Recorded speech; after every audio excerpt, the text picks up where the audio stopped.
इस कार्यक्रम के पुण्यार्चक हैं श्रमण संस्कृति पाठशाला के प्रेरणा स्रोत एवं मार्गदर्शन स्वर्गीय पंडित श्री रतनलाल जी बेनाड़ा की पुण्य स्मृति में बेनाड़ा उद्योग लिमिटेड आगरा, श्रीमान नंदकिशोर श्रीमती शांता देवी जैन पहाड़िया, प्रमोद नीना जैन, सुनील निशा जैन पुत्र पुत्रवधू, अंकित इति जैन पौत्र पौत्रवधू, अक्षत जैन पौत्र, आद्विक जैन आन्या जैन पड़पौत्र पड़पौत्री एवं समस्त पहाड़िया परिवार, फर्म ARL इंफ्राटेक लिमिटेड, अक्षत अपार्टमेंट्स प्राइवेट लिमिटेड, जयपुर। श्रीमान नरेंद्र कुमार जी, श्रीमती पुष्पा देवी जी, श्रीमान सुरेश कुमार जी, श्रीमती ललिता देवी जी, श्रीमान प्रदीप कुमार जी, श्रीमती मंजू देवी जी, श्रीमान अनिल कुमार जी, श्रीमती संजू देवी जी, रेहाबाड़ी गुवाहाटी असम। श्रीमती पुष्पा देवी मुशरफ, धर्मपत्नी स्वर्गीय श्री भागचंद जी मुशरफ, पुत्र एवं पुत्रवधू श्री अरुण श्रीमती अमिता मुशरफ, पौत्र एवं पौत्रवधू श्री अंकेश श्रीमती इति जैन, पौत्री पयांशी जैन, प्रपौत्र अव्यान जैन एवं समस्त मुशरफ परिवार, देवनगर जयपुर राजस्थान। स्वर्गीय श्री नेमचंद जैन जी की पुण्य स्मृति में श्रीमती शशिबाला जैन जी, पुत्र एवं पुत्रवधू श्री निखिल जैन जी, श्रीमती शालिनी जैन जी, पौत्री एवं पौत्र निमिषा जैन, शरण्या जैन।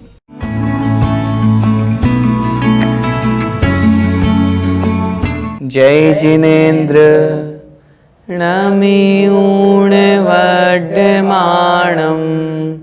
परमपाणं जिणं तिशुद्धेन वोच्छामिरयणसारं सायार्णयार्धं मीणम्। पंच परमेष्ठी भगवान की जय। द्वादशांग जिनवाणी माता की जय। आचार्य भगवंत श्री कुंद कुंद स्वामी महाराज की जय। आचार्य भगवंत श्री विद्यासागर महामुनिराज की जय। परम पूज्य गुरुदेव निर्यापक श्रमण मुनिपुंगव श्री सुधा सागर जी महाराज की जय। अढ़ाई द्वीपस्थ समस्त महामुनिराजों की जय। आचार्य भगवान कुंद कुंद स्वामी महाराज रयणसार ग्रंथ में हम गृहस्थों को और विशेष रूप से हम श्रावकों को समझा रहे हैं, यदि सम्यक दर्शन नहीं तो जीवन में कुछ नहीं। मनुष्य पर्याय प्राप्त की, जैन कुल प्राप्त किया और उसके बावजूद भी यदि हम मिथ्या देवी देवताओं को, रागी द्वेषी देवी देवताओं को पूजते रहे, सच्चे देवशास्त्र गुरु पर यदि हमारा सच्चा श्रद्धा नहीं हुआ, तब ऐसी स्थिति में सम्यक दर्शन प्राप्त नहीं हो पाएगा। तो सबसे पहला उपदेश और महत्वपूर्ण बात, हमें मिथ्यात्व को छोड़ना है। और मिथ्यात्व के साथ में जब तक हम कषाय रूप प्रवृत्ति को दूर नहीं करेंगे, अनंतानुबंधी क्रोध मान माया लोभ, ये चार कषाय अनंतानुबंधी रूप जो है, जब तक हम इनका उपशम नहीं करेंगे, इनका अनुदय नहीं करेंगे, तब तक सम्यक दर्शन कैसे प्रकट होगा। और वास्तव में सम्यक दर्शन की जब सिद्धांत की अपेक्षा चर्चा करते हैं तो 7 प्रकृतियों की उपशम, क्षय अथवा क्षयोपशम से सम्यक दर्शन प्रकट होता है। इसलिए मात्र मिथ्यात्व का ही नहीं, मिथ्यात्व के साथ कषायों को भी दूर करने की बात की गई है। उस सम्यक दर्शन को प्राप्त करने के बाद आत्मा की सिद्धि, मोक्ष तत्व की प्राप्ति क्या हो जाएगी? आचार्य महाराज कह रहे हैं, नहीं, सम्यक दर्शन के साथ सम्यक ज्ञान तो हो गया, लेकिन सम्यक चारित्र का भी पालन कीजिए। संसार में अनेक प्रकार की मान्यताएं चलती है। कुछ लोग कहते हैं मात्र ज्ञान प्राप्त कर लो, उसी से सिद्धि हो जाएगी। ऐसी मान्यता सही है या गलत है? आचार्य महाराज स्वयं अगली गाथा में समझा रहे हैं। देखिए गाथा क्रमांक 68। णाणी खवेदिकं मम, णाणी खवेदिकं मम, णाण बलेणेदि बोल्लदे अन्नाणि, णाण बलेणेदि बोल्लदे अन्नाणि, वेज्यो भेषजमहं, वेज्यो भेषजमहं, जाने इदिणस्स देवाहि, जाने इदिणस्स देवाहि। बोलिए, णाणी खवेदिकं मम, णाण बलेणेदि बोल्लदे अन्नाणि, वेज्यो भेषजमहं, जाने इदिणस्स देवाहि। आइए शब्दार्थ देखते हैं। णाणी णाण बलेण कम्मम खवेदी। णाणी अर्थात ज्ञानी। सम्यक ज्ञानी अगर कोई है, सम्यक दर्शन के साथ सम्यक ज्ञान उसने प्राप्त कर लिया, ऐसा वह ज्ञानी णाण बलेण, ज्ञान के बल से, उस सम्यक ज्ञान के बल से या मात्र ज्ञान के बल से कम्मम खवेदी, कर्मों का नाश करता है, कर्मों का क्षय करता है। यदि ऐसा अन्नाणि बोल्लदे, अज्ञानी बोलता है। अज्ञानी व्यक्ति की मान्यता क्या है? व्रत, आचरण, चारित्र, इसकी आवश्यकता नहीं है। मात्र ज्ञानी व्यक्ति ज्ञान की शक्ति से ही, ज्ञान के बल से ही उस कर्मों का, उन समस्त कर्मों का नाश कर देता है। संसार में ऐसी बहुत तरह की मान्यताएं हैं। कुछ लोग कहते हैं ज्ञान प्राप्त कर लो, मोक्ष की प्राप्ति हो जाएगी, क्योंकि ज्ञान ही तो सब कुछ है। तो अज्ञानी लोग ऐसा कहते हैं कि ज्ञान से कर्मों का नाश हो जाता है। ये बात तो वैसे ही हुई जैसे अहम भेषजम जाने। अहम अर्थात मैं, भेषजम अर्थात औषधि को जाने, जानता हूं। अगर कोई व्यक्ति ऐसा कहे कि मैं औषधि को जानता हूं, तो क्या यदि ऐसा कहने से वेद्यो अर्थात कोई भी वेद्य अर्थात कोई भी डॉक्टर, कोई भी इलाज करने वाला, वाही नस्सदी, क्या व्याधि को नस्सदी, नष्ट कर देता है? व्याधि मतलब बीमारी। कोई वैद्य ये कहे मैं औषधि को जानता हूं, मैं दवाई जानता हूं, तो क्या जानना मात्र उसके उस रोग को दूर कर देता है क्या? जब तक वो औषधि को ग्रहण नहीं करेगा, तब तक उसकी बीमारी कैसे दूर होगी? बीमारी दूर करने के लिए, कोई भी रोग हुआ है तो उसको दूर करने के लिए उसको औषधि का सेवन तो करना पड़ेगा ना। नॉलेज तो है कि हाँ ये दवाई मेरा फीवर खत्म कर देगी, बस इतने मात्र जानने से क्या फीवर खत्म हो जाएगा? हमें उस टेबलेट को लेना पड़ेगा, औषधि लेनी पड़ेगी, आयुर्वेदिक दवा लेनी है तो वो लेनी पड़ेगी, कोई सी भी दवा हो। जानने मात्र से रोग दूर होने वाला नहीं, ऐसे ही ज्ञान मात्र से कर्मों का नाश होने वाला नहीं। ज्ञान के साथ आचरण आवश्यक है। जब तक सम्यक चारित्र नहीं आएगा, मात्र सम्यक दर्शन और सम्यक ज्ञान, इन दोनों से मोक्ष नहीं होगा, मोक्ष मार्ग भी नहीं बनेगा। मोक्ष मार्ग तीनों की एकता, सम्यक दर्शन, सम्यक ज्ञान और सम्यक चारित्र, तब फिर वह जीव मोक्ष मार्ग में लगेगा। भैया जी, तो क्या बिना ज्ञान के भी मोक्ष हो सकता है? ज्ञान कितना चाहिए? आचार्यों ने शास्त्रों में स्पष्ट रूप से लिखा है, यदि अष्ट प्रवचन मात्रिका का भी ज्ञान है तो भी मोक्ष की प्राप्ति हो जाएगी। और अगर किसी को 11 अंग 9 पूर्व का भी ज्ञान हो जाए और सम्यक दर्शन भी ना हो, तो भी उसका वह ज्ञान सम्यक ज्ञान की कोटि में नहीं आएगा। ज्ञान के बिना मोक्ष तो नहीं होगा, और मैं कह रहा हूं मोक्ष नहीं, मोक्ष मार्ग भी नहीं बनेगा। लेकिन मात्र ज्ञान से जो मोक्ष मानते हैं उनके लिए आचार्य महाराज ये कह रहे हैं। और ज्ञान तो वैसे भी जैसे ही सम्यक दर्शन होता है, तुरंत उसी समय सम्यक ज्ञान हो जाता है। उसी समय हम पढ़ते हैं ना, दीपक और प्रकाश के समान।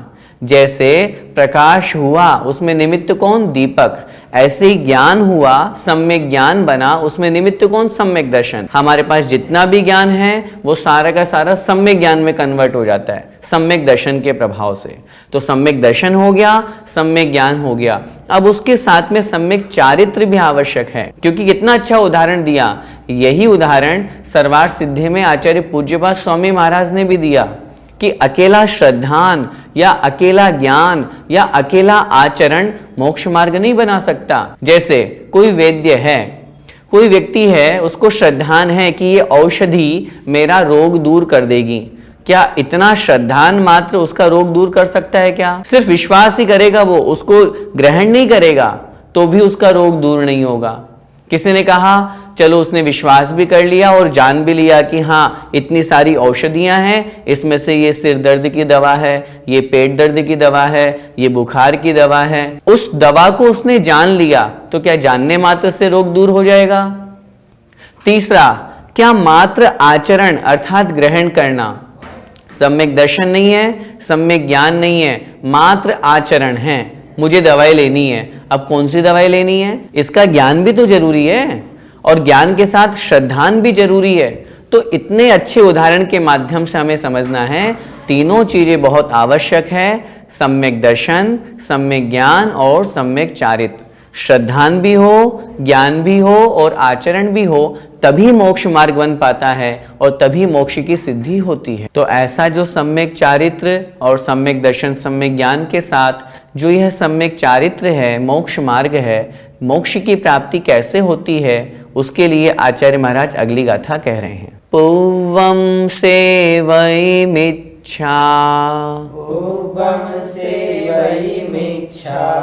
मलसोहण हेदु सम्भे सज्जम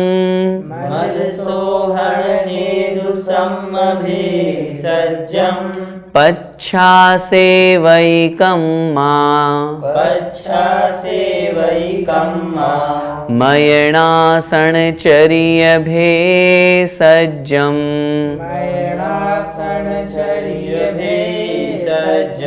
बोलिए, पूर्वं सेवैमिच्छा मलसोहण हेदु सम्भे सज्जम पच्छा सेवैकं मां मयणासन चर्यभे सज्जम।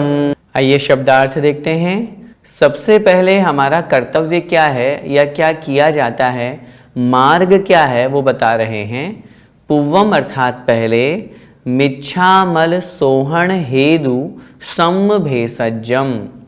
मिच्छामल अर्थात मिथ्यात्व रूपी मल, मल अर्थात गंदगी, उसके सोहण हेतु, उसके शोधन में, उसको साफ करने में, निर्मल करने में जो हेतु अर्थात निमित्त है, कारण है, क्या है? सम अर्थात सम्यक दर्शन, भेषजम अर्थात औषधि। कहने का तात्पर्य है सबसे पहले मिथ्यात्व रूपी मल का शोधन करने में जो निमित्त है, ऐसे उस सम्यक्त्व रूपी औषधि का सेवन किया जाता है। जैसे शरीर में कोई गंदगी हो जाए, पेट में मल बहुत ज़्यादा भर जाए, औषधि के सेवन के माध्यम से हम उस मल का विरेचन करते हैं। इसी प्रकार हमारे जीवन में हमारी आत्मा के साथ में मिथ्यात्व यदि जुड़ा हुआ है तो सबसे पहला कर्तव्य क्या है? हम उस मिथ्यात्व को निकालें और सम्यक्त्व को अंगीकार करें, सम्यक दर्शन को ग्रहण करें। फिर उसके बाद पच्छा अर्थात पश्चात, फिर पीछे, उसके बाद क्या करें? कम्मामय नासन चर्य भेषजम। कम्मामय कर्म रूपी जो व्याधि है, बीमारी है, उसके नाशन नाश करने के लिए, कर्म रूपी व्याधियों का, कर्म रूपी बीमारियों का क्षय करने के लिए, उसको नष्ट करने के लिए चर्य भेषजम, चारित्र रूपी औषधि का सेवन किया जाता है। सबसे पहले तो मिथ्यात्व को नाश करने के लिए सम्यक्त्व को ग्रहण किया जाता है, और फिर जब सम्यक्त्व ग्रहण हो जाए तो फिर सम्यक चारित्र को ग्रहण किया जाता है। सम्यक चारित्र को ग्रहण करने का मूल उद्देश्य, मूल हेतु है कर्मों का नाश करना। हम सबका लक्ष्य वही है, इसलिए इसी क्रम से हमें रत्नत्रय को अंगीकार करना है। अगर हमारे जीवन में सम्यक दर्शन नहीं है, मिथ्यात्व है, यदि अब भी हम रागी द्वेषी देवी देवताओं को पूजते हैं, उनको मानते हैं, तो फिर हमें उसका त्याग करके सम्यक दर्शन को स्वीकार करना चाहिए, और फिर उसके पश्चात सम्यक चारित्र को अंगीकार करके कर्मों का नाश करने का प्रयास करना चाहिए। भैया जी, इस गाथा में सम्यक दर्शन और सम्यक चारित्र की चर्चा तो की, पर सम्यक ज्ञान की तो की ही नहीं, ऐसा क्यों? प्रश्न आपने बिल्कुल ठीक पूछा है। सम्यक दर्शन और सम्यक चारित्र की तो बात इस गाथा में की है कि मिथ्यात्व को दूर करने के लिए सम्यक दर्शन को सेवन करना चाहिए, और कर्मों का नाश करने के लिए सम्यक चारित्र को सेवन करना चाहिए, उसको अंगीकार करना चाहिए। फिर सम्यक ज्ञान कहाँ जाएगा? सम्यक ज्ञान, जैसा कि मैंने बताया भी था, सम्यक दर्शन प्राप्त होते ही सम्यक ज्ञान की प्राप्ति हो जाती है। कहने का मतलब यह है, सम्यक ज्ञान की प्राप्ति के लिए पुरुषार्थ नहीं करना पड़ता, सम्यक ज्ञान तो अपने आप हो जाता है।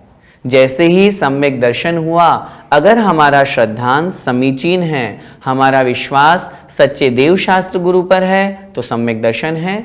और यदि सम्यक दर्शन है तो जैसे ही सम्यक दर्शन होगा तुरंत सम्यक ज्ञान हो जाएगा। लेकिन सम्यक चारित्र के लिए प्रयास करना पड़ेगा। सम्यक चारित्र को ग्रहण करना होता है। पांचों पापों का बुद्धिपूर्वक त्याग करने का नाम सम्यक चारित्र है। तो इसलिए जैसे हमने बुद्धिपूर्वक मिथ्यात्व का त्याग किया, सम्यक दर्शन की प्राप्ति हुई।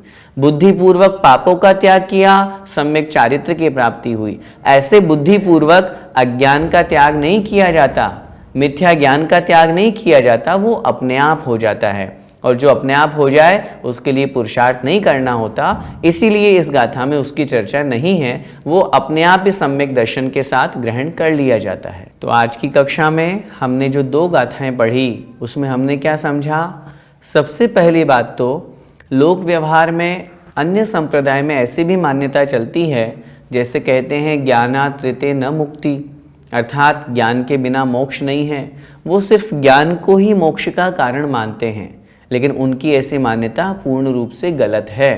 ये अपन ने समझ लिया, क्योंकि मात्र ज्ञान से मोक्ष नहीं हो सकता जब तक उस ज्ञान के साथ हम आचरण नहीं करेंगे। क्योंकि कहा भी है ज्ञानम भार है क्रियाम विना।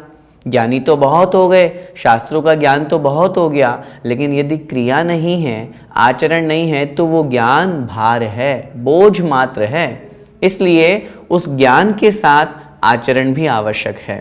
इसीलिए आचार्य महाराज कह रहे हैं, उस वैद्य का उदाहरण देके कह रहे हैं कि जैसे वो वैद्य मात्र श्रद्धांश से या मात्र ज्ञान से या मात्र आचरण से, मतलब औषधि के सेवन से, तीनों अलग अलग से कभी रोग का नाश नहीं कर सकता, उसी प्रकार अगर हमें संसार रूपी रोग से दूर होना है, संसार रूपी रोग का नाश करना है, जन्म मृत्यु को नष्ट करना है, तो तीनों को मिलाना होगा। हमें श्रद्धान भी करना होगा, श्रद्धान के साथ सम्यक ज्ञान और फिर तद्रूप आचरण। ये रत्नत्रय ही हमारी आत्मा के कल्याण का मुख्य निमित्त है।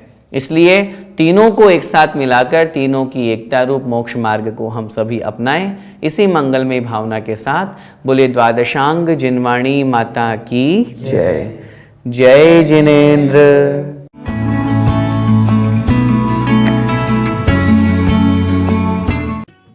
इस कार्यक्रम के पुण्यार्चक थे श्रमण संस्कृति पाठशाला के प्रेरणा स्रोत एवं मार्गदर्शन स्वर्गीय पंडित श्री रतनलाल जी बेनाड़ा की पुण्य स्मृति में बेनाड़ा उद्योग लिमिटेड आगरा, श्रीमान नंदकिशोर श्रीमती शांता देवी जैन पहाड़िया, प्रमोद नीना जैन, सुनील निशा जैन पुत्र पुत्रवधू, अंकित इति जैन पौत्र पौत्रवधू, अक्षत जैन पौत्र, आद्विक जैन आन्या जैन पड़पौत्र पड़पौत्री एवं समस्त पहाड़िया परिवार, फर्म ARL इंफ्राटेक लिमिटेड, अक्षत अपार्टमेंट्स प्राइवेट लिमिटेड, जयपुर। श्रीमान नरेंद्र कुमार जी, श्रीमती पुष्पा देवी जी, श्रीमान सुरेश कुमार जी, श्रीमती ललिता देवी जी, श्रीमान प्रदीप कुमार जी, श्रीमती मंजू देवी जी, श्रीमान अनिल कुमार जी, श्रीमती संजू देवी जी, रेहाबाड़ी गुवाहाटी असम। श्रीमती पुष्पा देवी मुशरफ, धर्मपत्नी स्वर्गीय श्री भागचंद जी मुशरफ, पुत्र एवं पुत्रवधू श्री अरुण श्रीमती अमिता मुशरफ, पौत्र एवं पौत्रवधू श्री अंकेश श्रीमती इति जैन, पौत्री पयांशी जैन, प्रपौत्र अव्यान जैन एवं समस्त मुशरफ परिवार, देवनगर जयपुर राजस्थान। स्वर्गीय श्री नेमचंद जैन जी की पुण्य स्मृति में श्रीमती शशिबाला जैन जी, पुत्र एवं पुत्रवधू श्री निखिल जैन जी, श्रीमती शालिनी जैन जी, पौत्री एवं पौत्र निमिषा